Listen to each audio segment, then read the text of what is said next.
नमस्कार दोस्तों, India ground report में मैं आपका स्वागत करता हूं।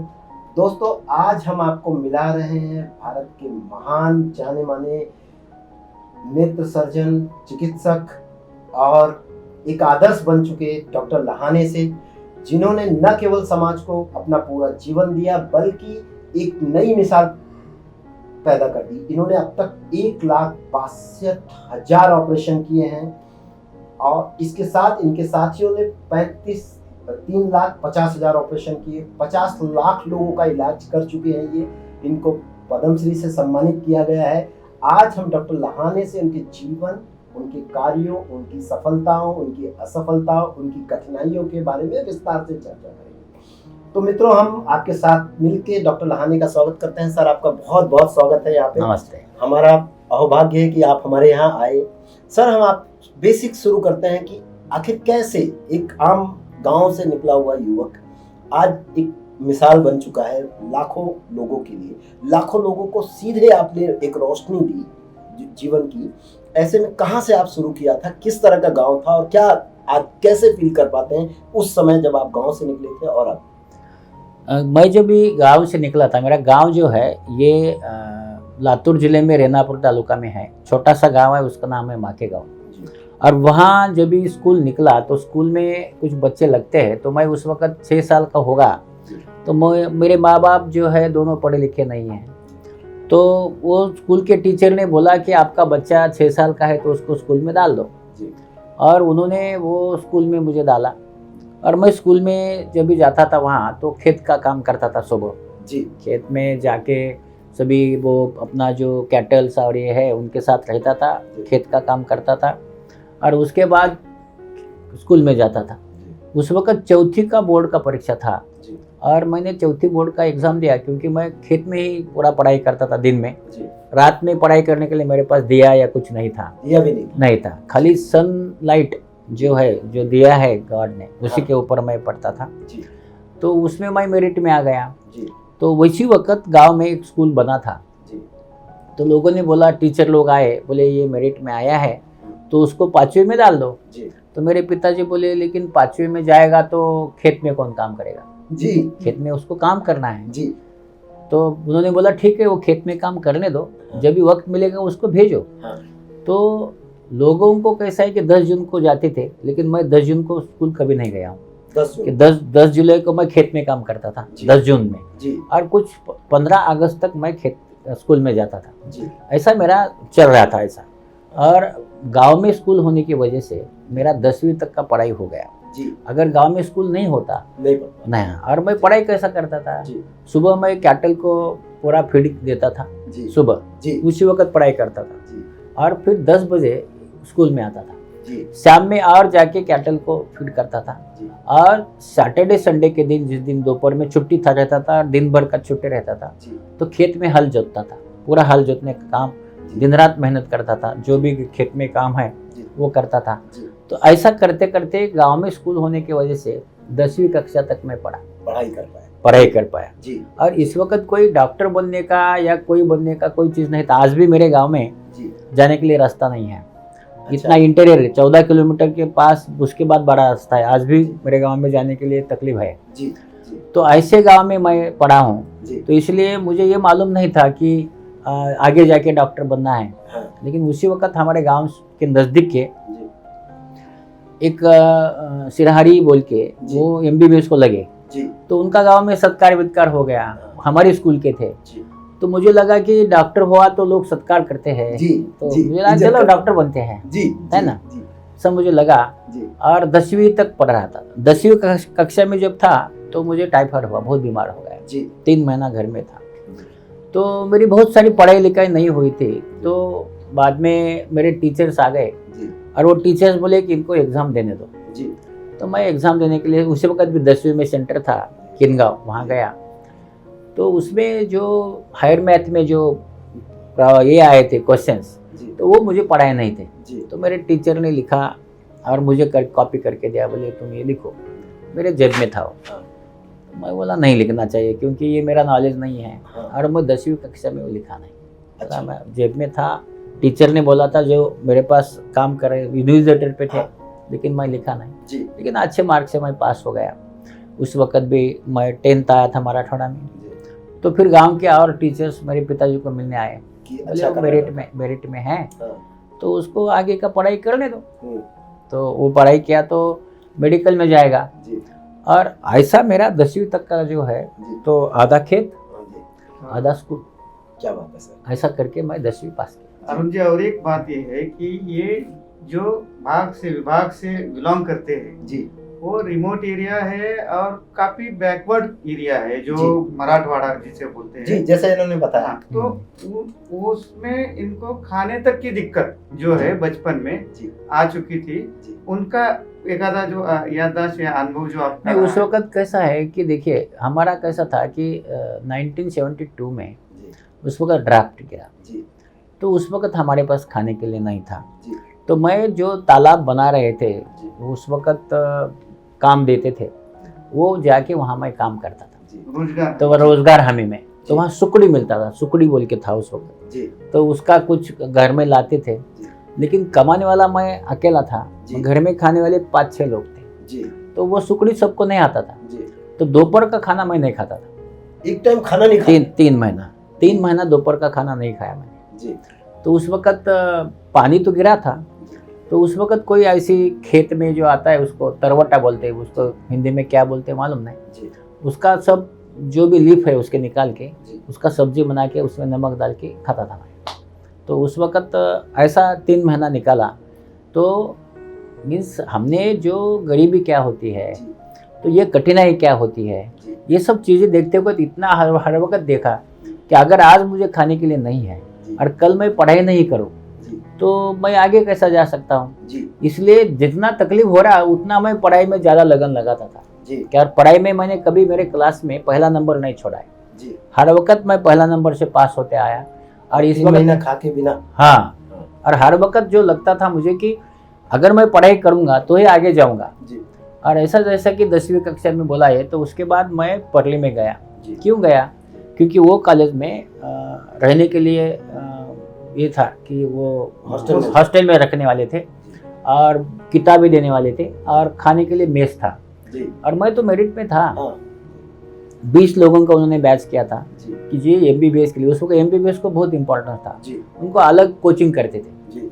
मैं तो मेरिट में था, 20 लोगों का नाम लगा, मेरा नाम नंबर 1 था। जी। तो बोला अपन तो अभी रहने का बंदोबस्त हो गया, हाँ। खाने का हो गया, किताब का हो गया, हाँ। क्या अपन पढ़ाई कर सकते हैं। इसीलिए वो कॉलेज में गया मैं, जी। क्योंकि बाकी की जगह हॉस्टल या हाँ। ये मेस नहीं था। जी। तो वहाँ फिर वो वहाँ के एक टीचर थे देशपांडे बोल के, जी।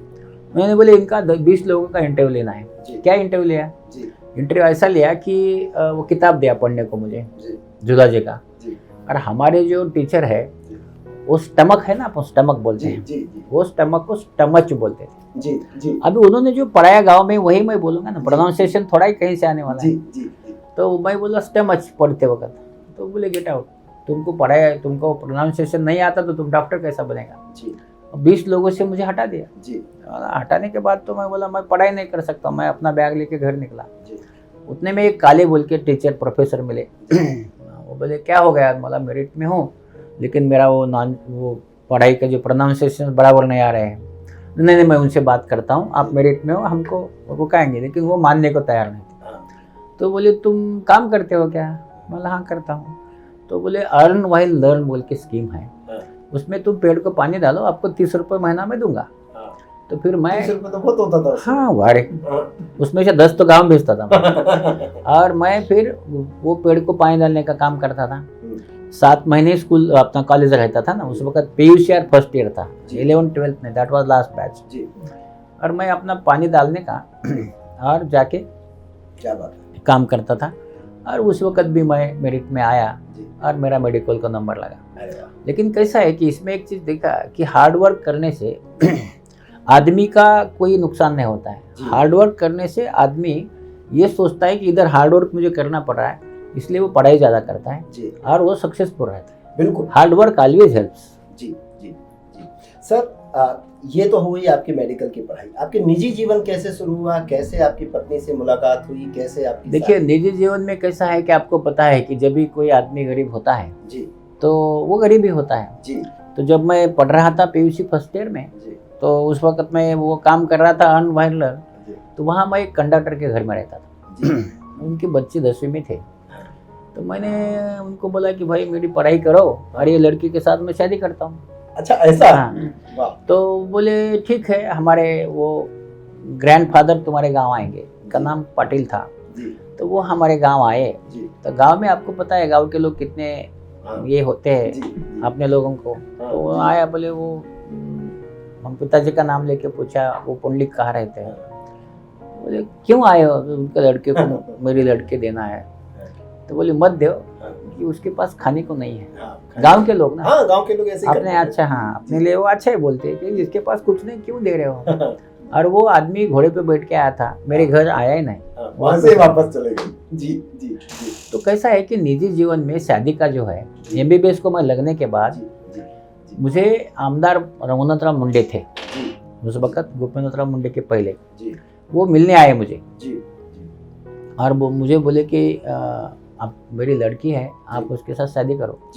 मैं बहुत डर गया, मैं बोला कि ये कंडक्टर ने नहीं दिया है तो आप कैसा देंगे। तो वो बहुत अच्छे थे, मैंने बोला मुझे देना ही है, और फिर हम दोनों का शादी हो गया। अच्छा, उसी समय हो गया? हाँ, मैं फाइनल MBBS में था, मतलब समझ गए कि हाँ। तो वो बोले नहीं, मुझे खाली मेरिट चाहिए, मुझे कोई पैसा वैसा नहीं चाहिए, आपके पास कुछ भी नहीं है तो चलेगा, लेकिन मुझे मेरी लड़की आपको देना है।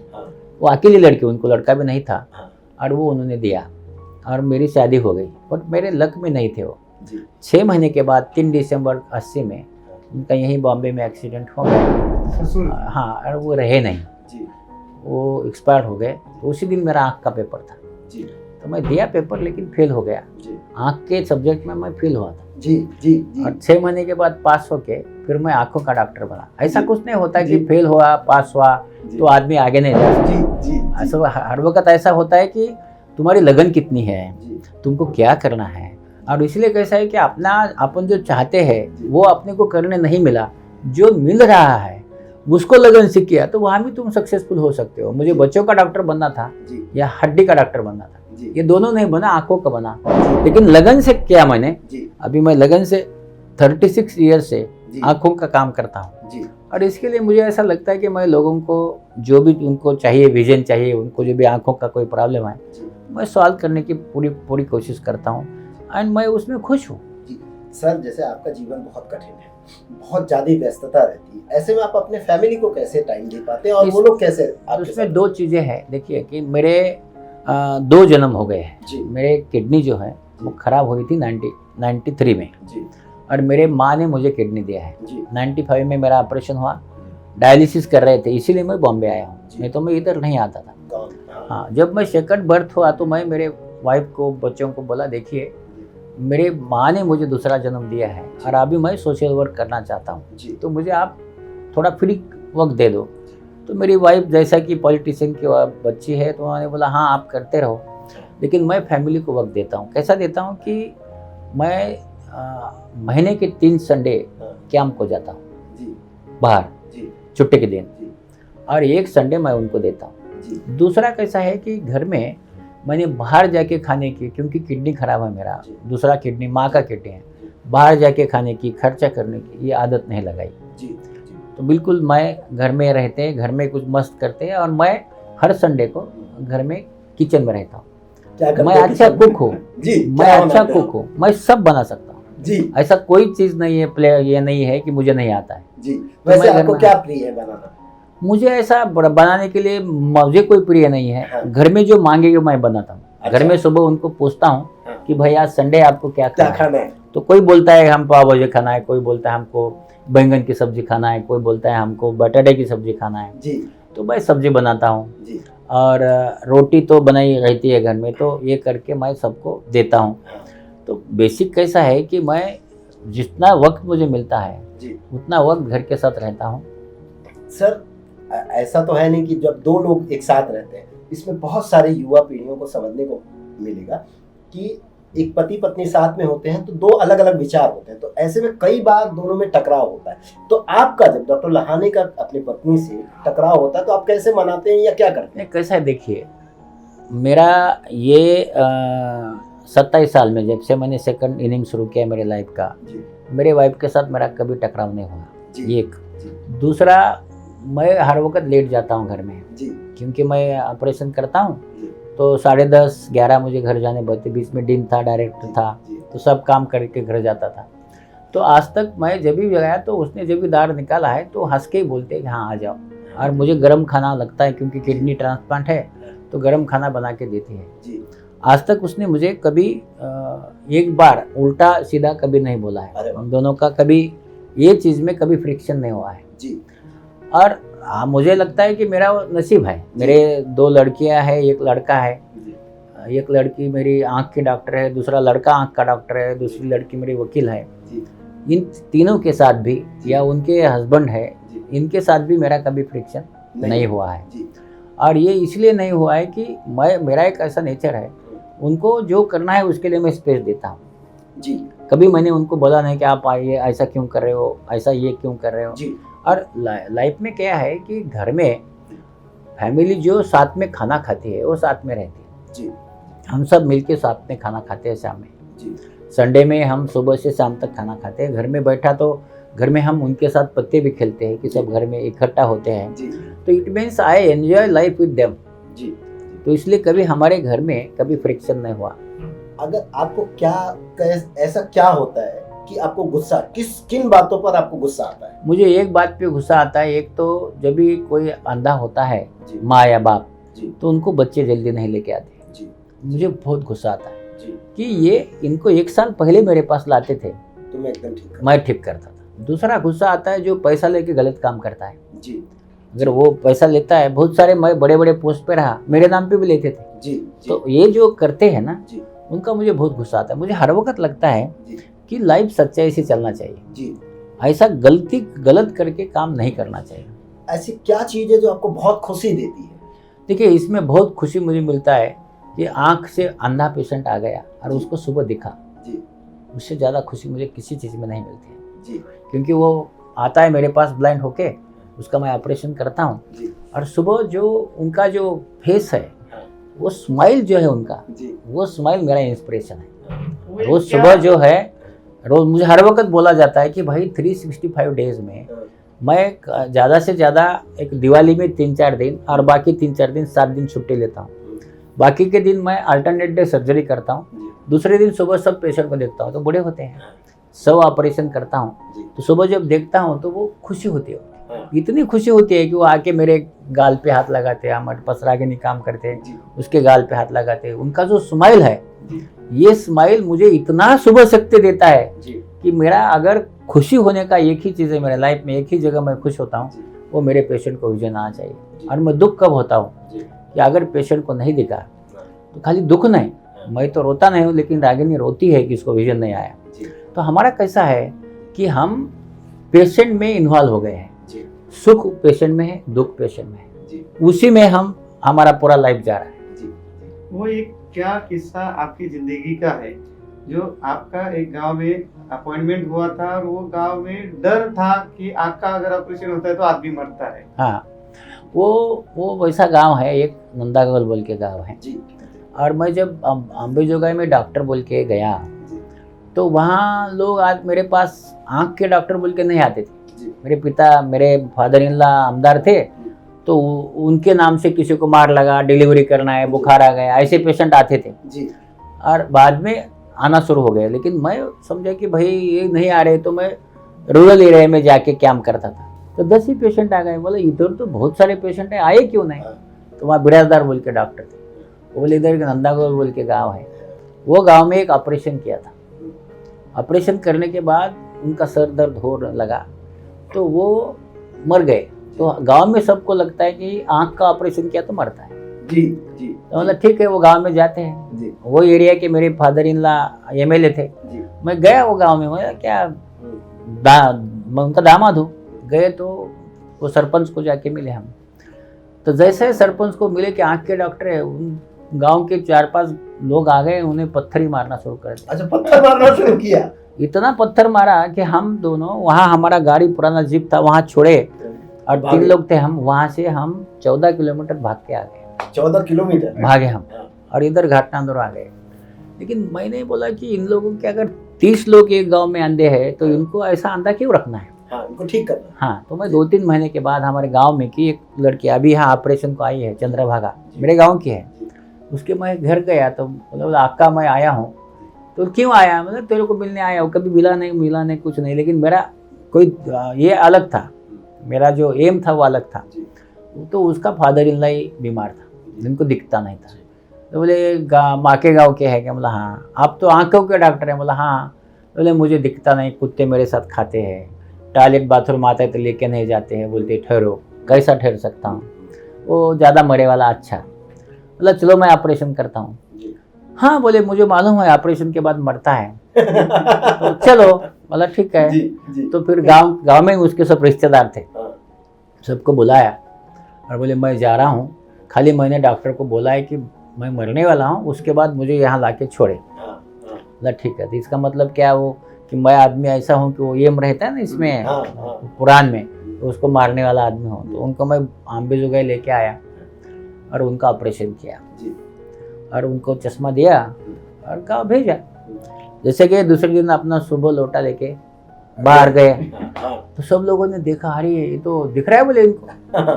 तो बोले हाँ, तो 29 लोग एक दिन आके एडमिट हो गए और उन सबको मैंने ऑपरेशन किया। लेकिन वो गांव में इन सबको नजर आने के वजह से हर आदमी ने मुझे आंखों का डॉक्टर बनाया। लेकिन वहाँ मैंने पत्थर खाए, पत्थर खाने के बाद आंखों का डॉक्टर बना। सर, एक किस्सा बताया जाता है कि आप एक बार कहीं यात्रा पे जा रहे थे और चोरों की टोलियों ने आपको घेर लिया था। क्या किस्सा है सर? नहीं, क्या हुआ था, लोनखेड़ा बोल के गांव है, लोनखेड़ा शहादा में है, इसमें अपने नंदुरबार एरिया में। तो वहाँ हम शिविर को जा रहे थे, तो रात में लेट हो गया हमारा गाड़ी जाते वक्त। तो वहाँ लोगों ने हमको, पुलिस ने रुकाया, बोले 5-6 गाड़ी आने के बाद जाने। तो हमारा तो सरकार का गाड़ी था तो उसका स्पीड कम होता था, तो बाकी को प्राइवेट गाड़ी सब निकल गई, उसके साथ पुलिस निकल गई, हमारे पीछे रह गए और हमको रुकाया पत्थर लगा के। जैसा रुकाया तो वहाँ से जो पुलिस का अपना वो चोर का इंचार्ज था वो आया और उसने देखा रही तो लानी साहब है। तो वो बोला नहीं, मेरे को हाथ जोड़े पैर पड़ा, बोला नहीं आपने तो मेरे पिताजी का ऑपरेशन किया है, इनको छोड़ दो। तो उनके साथीदार लोगों ने फिर वो पत्थर हटाए। उतना ही नहीं क्या, वो बोला नहीं इनके साथ जाओ और आगे तक इनको जहाँ जाना है छोड़ के आओ। तो वो उनका मोटरसाइकिल लेके चोर हमारे साथ आके उनको वहाँ छोड़। मैंने ये देखा है कि अच्छे काम अगर करते हो, हर आदमी, मैं हर वक्त बोलता हूँ, वो कौन सा भी धंधा करे, कितना भी खराब हो, लेकिन उसमें दिल में अच्छियत होती है। अभी उनके दिल में भी अच्छियत थी ना, इसलिए वो मुझे छोड़ने आए। और मैं हर वक्त बोलता हूँ कि उनके दिल में जो अच्छियत है उसको सलाम करो, उसके लिए काम करो। जो खराबी है उसको निकालने की कोशिश करो। और खराब है उसी को अच्छा चीज ही मारता है, खराब को नहीं मारता। हाँ, तो ऐसा अपने को अगर करते हो, ढाल से अपने बोलते हैं ना कि तलवार है वो ढाल से लड़ना चाहिए, तलवार से तलवार नहीं, जैसा बोले वैसा अपन करना चाहिए। जो इन्होंने जीजे हॉस्पिटल, जो यहाँ महाराष्ट्र में सबसे बढ़िया और नामचीन हॉस्पिटल है गवर्नमेंट का, उनके डीन करके भी काम किया है और डायरेक्टर करके भी महाराष्ट्र के काम किया है। तो जब भी इन्होंने कुछ नई चीजें वहाँ पर शुरू की, जो अस्पताल को लोगों ने अच्छी नजर से देखना चाहिए, तो उसमें जैसे सफाई का काम हो या कर्मचारियों को सुधारने का काम हो, तो आपने वो कैसा किया और क्या क्या? दूसरा कैसा है कि मैं जब भी डीन बना तो पहला चीज ये देखा कि हमारा जीजे का नाम जो ये आता है ना, उसमें जो निकालते हैं तो हम 53 पे थे। तो बोला इतना लंबा क्यों, इतना बड़ा कॉलेज है हमारा, पुराना कॉलेज है, 145 ईयर्स हुआ है, तो अच्छा होना चाहिए।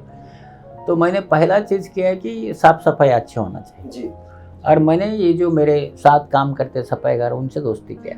आज भी वो चालू है, 12 साल हो गए हैं। रोज सुबह मैं उनके साथ 9 बजे चाय पीता हूँ। आज भी मैं रिटायर हो गया 3 दिन, सोमवार, बुधवार, शुक्रवार, उनके साथ मैं चाय पीता हूँ और हमारी दोस्ती बन गई। तो दोस्ती बनने के बाद उन्होंने क्या किया कि जे अस्पताल को पूरा साफ करने का काम किया। आज आपको बताता हूँ, बाहर कहीं भी जाओ आपको अस्पताल का बास आता है।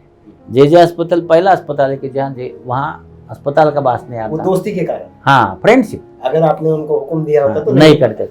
और फिर बाद में ये देखा कि भाई यहाँ ओपीडी खराब है, उसको रिपेयर कर दिया, अच्छा ओपीडी किया। वहाँ यूरोपियन टॉयलेट्स नहीं थे, बहुत सारी उम्र में अभी नीचे नहीं बैठ सकती। हर वार्ड में एक यूरोपियन टॉयलेट लगाया। हमारे पास एडमिनिस्ट्रेटिव बिल्डिंग नहीं थी, तो एक 20 करोड़ का एडमिनिस्ट्रेटिव बिल्डिंग शुरू किया और पूरा किया। उसके बाद हमारे पास जो लोग बाहर से आ रहे हैं तो कहाँ टॉयलेट बाथरूम को जाएंगे, उनको लिए धर्मशाला बनाए कि 200-250 लोग वहाँ आने के बाद भी उनका सुबह का सामान रख के वो वहाँ टॉयलेट बाथरूम करके नहा के वो अपना काम कर सकते, वहाँ खाना खा सकते हैं, ऐसा बनाया। और जेजे में जो हमारे पास 5 लाख पेशेंट आते थे, लोगों को हमने क्या किया कि हर आदमी को बोला कि भाई पेशेंट के लिए काम करो। वो हर साल में 10 लाख हो गए। और उसमें अलग अलग होता था कि उस वक्त राजीव गांधी योजना थी, जो अभी महात्मा फुले योजना है, वो योजना से लोगों को हेल्प होना चाहिए। ऑपरेशन में अगर देखें तो 16,000 ऑपरेशन पहले होते थे, वो बढ़ा के मैंने 40,000 किया, 16 से 40,000 किया। तो हर चीज़ में, और उसके बाद मैंने और ड्रीम किया था कि सुपर स्पेशलिटी बने, तो वहाँ तो अभी उसका काम चालू है। उसमें पुरानी इमारतें थी, वो तोड़ना था, उसमें बहुत सारी कठिनाई आई, लेकिन हम बोला नहीं है, हमको इधर ऐसा अस्पताल बनाना है कि जो आदमी लिवर ट्रांसप्लांट है, किडनी ट्रांसप्लांट है, बड़े बड़े ऑपरेशन है, हार्ट का है, ये बाहर जाके गरीब आदमी कर नहीं सकता, इसका सरकार में होना चाहिए। और इसलिए अभी 1100 बेड का अस्पताल सुपर स्पेशलिटी हम जेजे में बना रहे, और वो मैंने मंजूर 2012 में करके लिया है। उसका अभी काम चल रहा है, लेकिन उसके पीछे मैं पूरा लगा था कि ये होना ही चाहिए। जैसा कि अभी MRI है, हमारे पास 3 टेस्ट रहा MRI, तो मैंने MMRDA को जाके विनती किया, हमारे पेशेंट करते हैं तो आप पैसा दो। रत्नाकर गायकवाड़ साहब उस वक्त वहाँ थे, तो उन्होंने मुझे 42 करोड़ रुपए दिए, और हम डेवलप कर सकते। उनका अप्रोच तो हम ऐसा कैसा है कि कहीं से उस सुधीर श्रीवास्तव बोल के थे, बोले हमारे बिल्डिंग बहुत खराब है, उन्होंने मेंटेनेंस के लिए हमारा अलग एक हेड निकाला जेजे के लिए, और हर साल 10 करोड़ देते थे वो, जिसकी वजह से हम बिल्डिंग मेंटेन कर सके।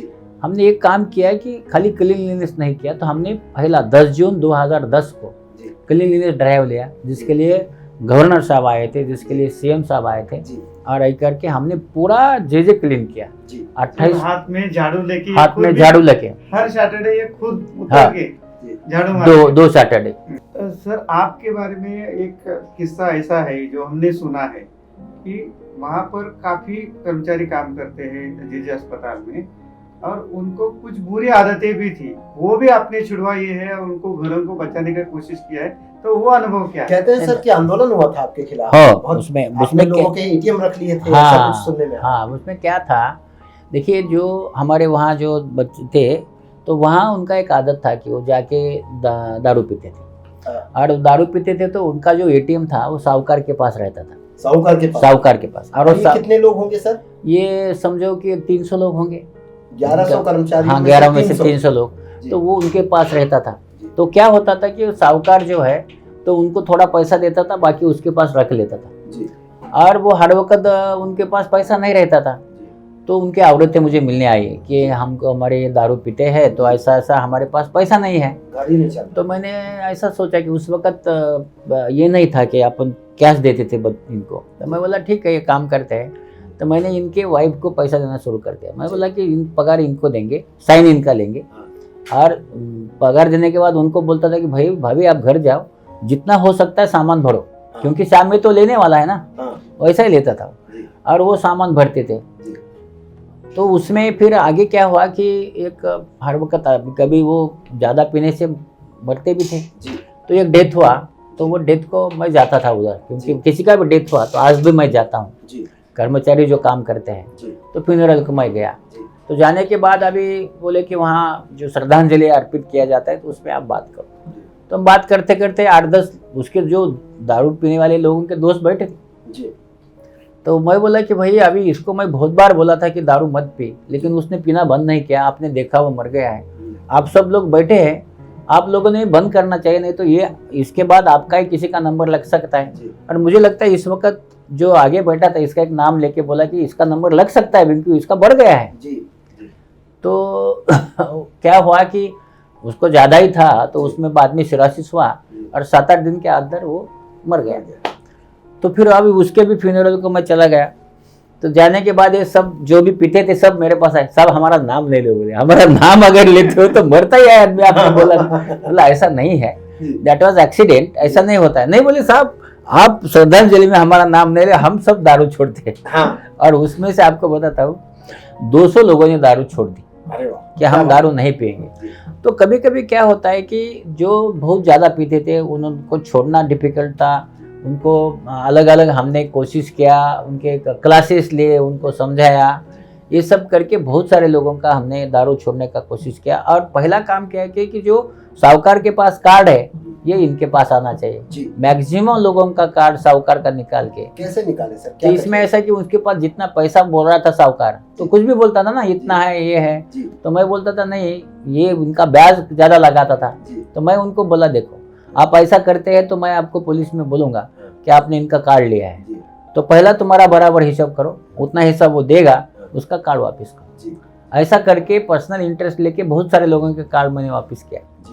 तो बेसिक कैसा है कि बाद में इनका ये था वारसा हक का नौकरी था, और बाद में लोग थे कि बहुत सालों से 29 दिन पे काम करते, ऐसे 774 लोगों को परमानेंट किया पहली बार जी। और वारसा हक के लोगों को भी वारसा हक का नौकरी दिलवाया।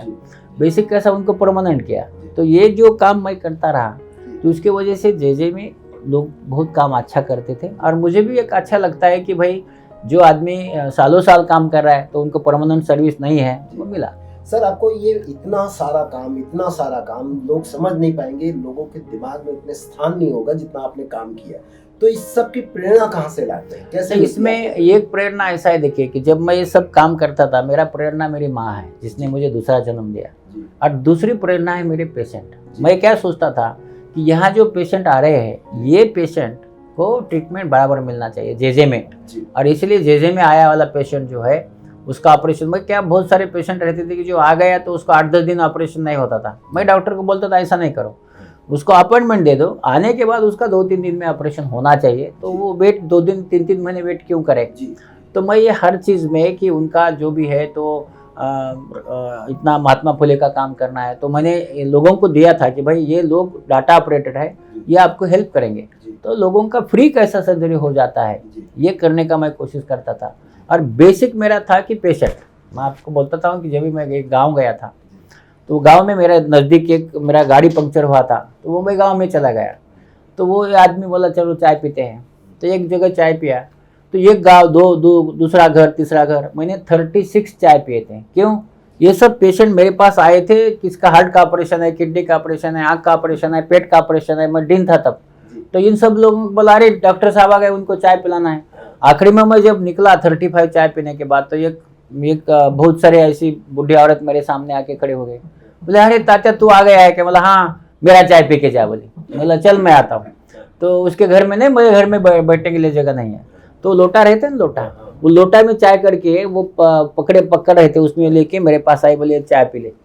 तो उसने लाके मुझे चाय पिलाया, अकेले रहती थी वो जी। लेकिन ये जो दिल से प्यार करते हैं, ये इसलिए कि पेशेंट की वजह से। तात्याराव लहाने बनने का एक ही ये है कि वह मैं पेशेंट मेरे लिए बहुत ये मायना रखते हैं। और दूसरा है स्टूडेंट, मैंने MBBS के जो स्टूडेंट है, MS के स्टूडेंट है, उनको बहुत प्यार किया, क्योंकि वो और उन्हीं को बोला कि भाई IAS बनना चाहिए, IPS बनना चाहिए। 2010 में बनना शुरू किया था। अभी मेरे पास से हर साल 1 या 2 IAS बनता है, IPS बनता है। 2010 में शुरू किया, क्योंकि डॉक्टर अगर IAS IPS बनता है तो वो ज़्यादा वो काम कर सकता है, ज़्यादा समझदार बन सकता है। तो ऐसा ये सब करते वक्त इंस्पिरेशन एक ही रहा कि पेशेंट और बच्चे, ये 2 चीज़ें इंस्पिरेशन लेके मैं मेरा आगे का काम करता रहा। तो मित्रों, ये थे डॉक्टर लहाने, जिनके बारे में हमने थोड़ी सी आपको बातें बताई हैं। आने वाले दिनों हम डॉक्टर लहाने के जीवन पर आपको एक विस्तृत पुस्तक के रूप में कुछ भेजेंगे, कुछ देंगे। आप पढ़िए, सीखिए, समझिए। 0 से भी नीचे माइनस में रहते इन्होंने जीवन जिया। 3 महीने ऐसा था जब वो एक टाइम का भोजन नहीं करते थे, ताकि घर के सभी को भोजन मिले, और वो आज एक पूरा अस्पताल बदल देते हैं, लाखों लोगों के जीवन को रोशनी से भर देते हैं। इसका अर्थ यह है कि कोई भी डॉक्टर लहाने बन सकता है। एक छोटे से रूरल गांव जहां आज भी लगभग 40 साल बाद भी रास्ता नहीं है, उस बिहड़ इलाके का एक व्यक्ति लाखों लोगों की आंखों में रोशनी भर देता है। मित्रों, ये इंटरव्यू देखिए, इसे शेयर कीजिए और लोगों को बताइए कि एक जीवन कैसे बड़ा होता है। सर, आपका बहुत बहुत धन्यवाद। आप आए, हमारा मान सम्मान बढ़ाया और समाज को जो भी दिया उसके लिए आपको पूरा समाज की तरफ से थैंक यू वेरी मच।